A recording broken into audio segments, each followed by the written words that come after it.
One other topic is there's a trend in the last decade or so to conduct more clinical trials overseas in non-U.S. Medical centers. Now, how is the FDA approaching whether those data are relevant to a North American population?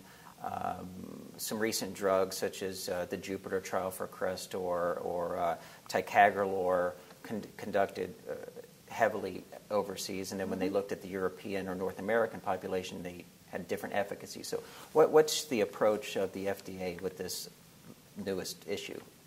Well, first of all, FDA is one of the few regulatory agencies in the world that looks at the data at the patient level. So when we do reviews, we request all the data to come in, including with the meta-analyses, all right? So we can do analyses based on different patient characteristics. Globalization, which is what you're raising, is a big challenge for us overall. It's a challenge for us in manufacturing, where globalization is going overseas, very rapidly driving manufacturing to China, India, and other places for pharmaceuticals. Also for clinical trials, and even animal studies are being done all around the world now.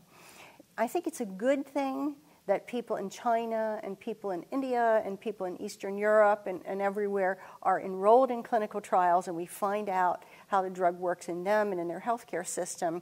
But at the same time, we need to know how the drug works in this country under the conditions of our healthcare system. For some of these, we suspect that other factors, such as the drugs that are used or the treatment protocols in the different countries, may be driving these different results. And of course, it's important to find that out because those are important for healthcare in general. So combination of us reviewing the data at the patient level and trying to then, it's almost a forensic examination, what could have led to these disparate results, as well as we would like to see trials continue to be done in the United States. And we are working in a consortium with Duke University called CDER, or the Clinical Trials Transformation Initiative, to try and reform clinical trials a bit in the United States so that they remain attractive to investigators and so that investigations are also done in this country in our population. Can you elaborate on that? What would you make the IRBs easier, or how would you make it less burdensome to do a trial in the U.S.?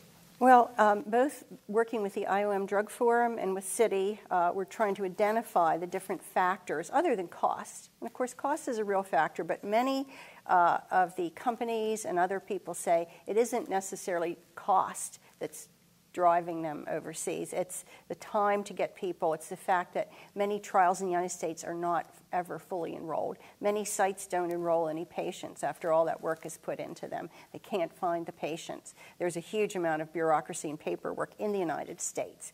Yeah, and we're trying to identify and then target each of those factors that could be modified to make sure that research is actually done in U.S. patients. All right.